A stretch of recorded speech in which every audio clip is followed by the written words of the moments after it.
Today's drop is about toads. Bufo bufo. Biologically, toads and frogs are the same.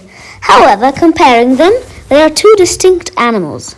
Frogs have wetter, smoother skin and longer legs. The skin of toads is drier, is covered with warts, and has a leathery texture. Toads have to blink in order to swallow. By doing this, they press their eyes into the mouth, pushing the food down their throats.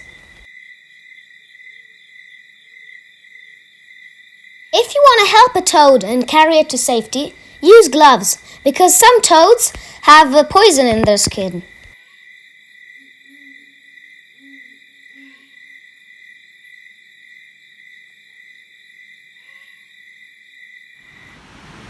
Thanks for watching. Bye!